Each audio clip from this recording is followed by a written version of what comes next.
今天这一个影片呢，是要跟大家分享我最近入手的2台相机，因为这2架呢都是我在小红书上面看到大家都在讲是 vlog 的神器，所以我就觉得既然我2架都有，我就可以做一下 comparison， 跟大家分享一下我觉得他们的优缺点，然后哪一家才是真正比较适合我日常拍 vlog 的一家相机。我先讲啊，我不是专业的 gadget reviewer。如果你想要看那些比较专业的 review， 我相信在 YouTube 或者小红书上面已经有很多这种 video 了。所以我今天呢就会以一个 vlog 的小白的角度，妈妈的身份，加上我只是纯粹想要记录一下我的日常生活，来分享我觉得哪一家相机比较适合我。所以我这支影片呢是绝对不会提到 ISO 啊、Aperture那种很 professional 的 function。 在我还没有决定买这2家相机之前呢，我其实是有考虑要不要就一直用着我的 iPhone 来拍就好了，因为我的手机是 iPhone 14 Pro， 其实拍出来的画质也是蛮好的啦。然后反正是我手机，我也不需要额外花钱去买一架相机。我之前的影片呢都是用这架 iPhone 14 Pro 或者是上一架 iPhone 12拍的，画质也很不错。但是呢，我考虑到如果我一直用手机拍，当我在拍摄的时候，我不能按我的手机。比如说我可能有 prepare 了一些 point 是在我的手机里面的 note， 我就不可以 refer。或者是如果我是在拍旅行者的 vlog， 我可能要 refer to 我的 Google Map或者我的 Waze， 然后我就看不到。再不然好像我现在这样子在家里拍这种影片，我就要开 Do Not Disturb Mode， 可能刚好我有 delivery， 他 call 我又接不到那个电话了。而且我一直用手机拍的话，我的 memory 很快就满，加上我的手机里面都是我的猫、我孕期的照片，还有现在宝宝出世了，宝宝很多照片，我也不舍得去 delete 掉，要一直 backup 我手机里面的东西进 hard disk 也是觉得非常的麻烦。所以我就想到不如我 invest 在一架相机。我先让你们看一下几个画面，然后你们再看这些画面是用哪一家相机拍的。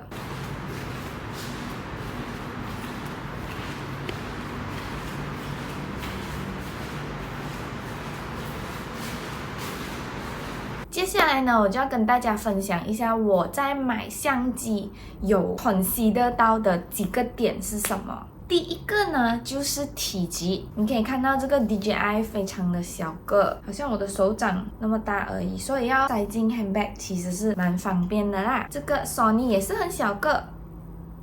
也不厚。如果2个 compare 起来， DJI 就是比较瘦一点， ZV-1 Mark II 就是比较短一点。第二个点呢就是方不方便开机。为什么这一个 point 那么重要呢？是因为我前阵子租了一架 Insta360， 我发现到我要出去拍东西的时候，那一架开机不难，但是如果我在拍摄的时候要 flip screen， 它 flip screen 其实是蛮难的。我就发现到那架相机它其实不是很 friendly， 然后我就觉得开机方不方便其实是蛮重要的。这个 DJI 它真的很方便，它就是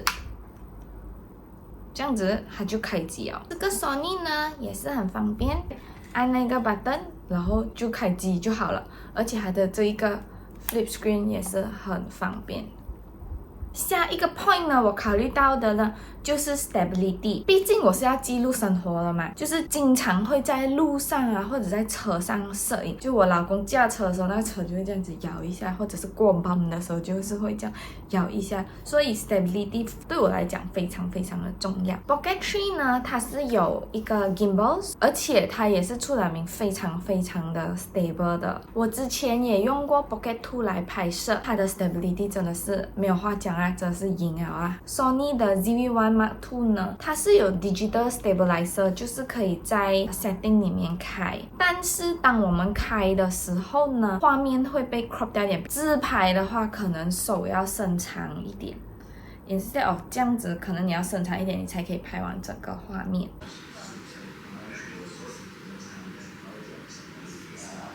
不然你就不要开那个 Digital Stabilizer， 它后期呢可以在电脑里面 edit， 它自己有自己的 software 叫做 Catalyst Browse。可是我发现到，如果用那一个来后期 stabilize 的话，画面的 quality 会下降，它会蒙一点。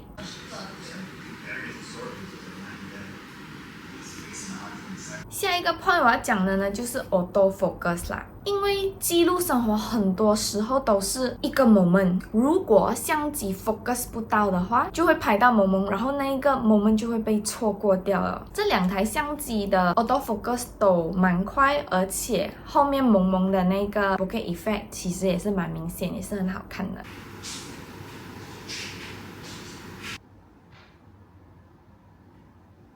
下一个 point 呢，就是这两架相机有配到的 accessory。我的 Pocket 3呢，我买的是 Creator Combo Set， 所以里面就有配了很多 accessory。这个呢，它有3个 compartment， 1、2、3。首先呢，就是相机主体，里面还有一个 handle， 是直接插在下面这里。插在下面这里呢，我们就比较好抓。它还有配一个 tripod， 这个呢，就是如果要用这个 tripod 的话，就一定要配着一个 handle grip， 才可以这样子转上去。转上去呢，然后它就可以这样子站着啦。它这里还有配一个长一点的 grip， 但是这个呢跟这一个不一样的分别是，这一个是一个 power bank， 它里面是有电的。就如果我们出去拍摄拍很久的话，这个就可以做 additional 的 charger。你看它现在就是在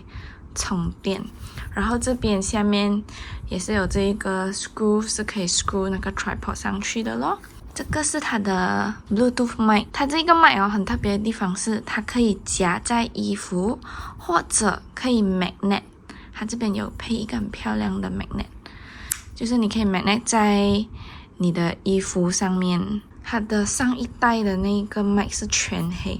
这一个是半透明，可以看到里面，就整个看起来很高级。然后还有这个就是那个 mic 的防风罩，so far我是没有用过啦，所以它还在这个纸袋里面，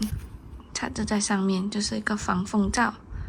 哎呦，好可爱哦！然后它的毛是很软的那种。还有就是一条 Type-C 的 cable， 它有这个wide angle 的 additional 的 lens。 现在可以看到那个 mic 在这里，然后现在我要加这个，你就可以看到它去到更远了。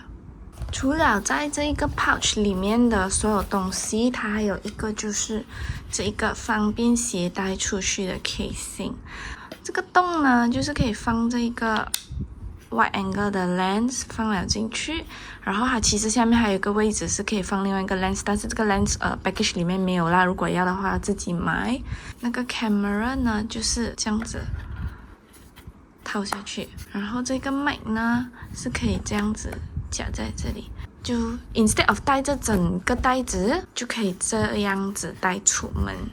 就比较方便哦，放在 handbag 里面，然后要拍的时候就这样子拿出来就可以拍啊。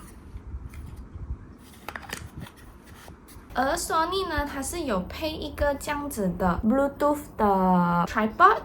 也是可以 control record button， 可以 zoom in， 可以 zoom out， 然后它也有配这一个mic 的防风罩。买的时候要看一下它有配什么 package， 然后看一下哪一家性价比比较高。另外一个我考虑的点呢，就是颜值，颜值很重要，毕竟是拿出来拍东西，就是抓在手上。如果它的东西很丑，我也不会有那种好心情想要拍 video 啊。之前 Pocket 2有白色，可是 Pocket 3它只出到黑色，只有一个颜色没有得选，但是就不要紧啦，黑色也是蛮影的啦。然后 Sony 呢就是有黑白色，颜值控的就一定是要选白色。最后一个点就是价钱，因为要买一架相机其实也是不便宜。这个 Pocket 3呢官网是卖2959 for Creator Combo Set， 它是在10月25号的时候 launch 的，就是在我买了这一个2个星期过后 launch 的。当时如果马上下单的话，还可以马上拿到货。但我在11月看的时候呢，就已经是要 pre-order 1个月，然后我就觉得不要啦，我不要 pre-order 啦，要等这样久，所以就等哦，等到12月的时候，它还是要 pre-order 1个月。然后当我1月头看的时候，它直接变成 pre-order 要等2个月，然后就觉得哇，为什么一直断货？到最后呢，我是和我阿姨她去日本旅行的时候在日本买的。价钱 convert 了过后，再加上extended 2年的 warranty， 大概是马币3200，是跟本地价钱差了200多块，可是我可以马上拿到啦。如果我真是 pre-order 2个月，我就要等到3月中才可以拿到。然后 Sony 呢，我就很幸运的可以拿到白色，官网价是3999，我给的钱是3950。大家刚刚应该也是看到了我拍这2架相机的 footage。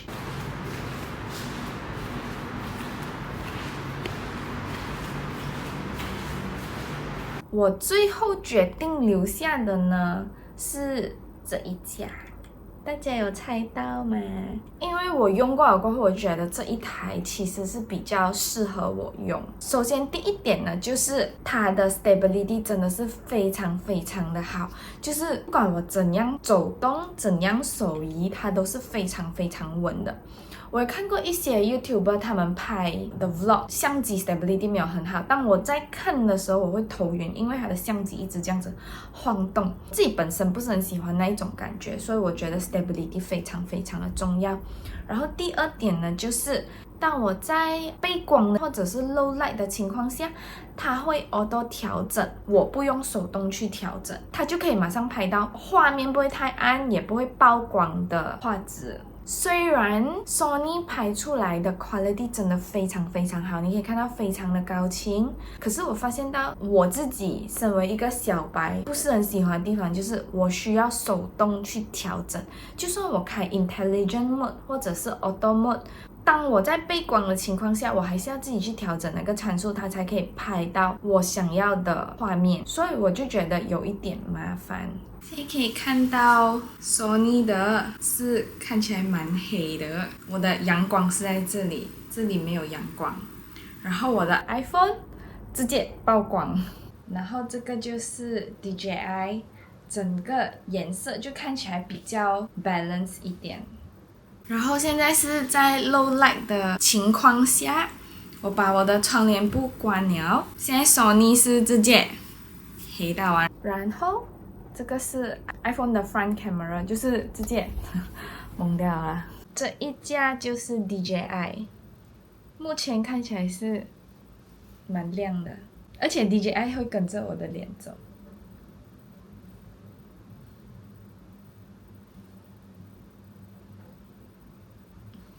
所以我就是冲着以上的那2点，我是决定把我的 Sony 卖掉，然后留着这一架。我今天的分享就到这里啦，希望我今天 share 的那些 point 可以帮助到还在 survey 着的朋友们做出适合自己的决定。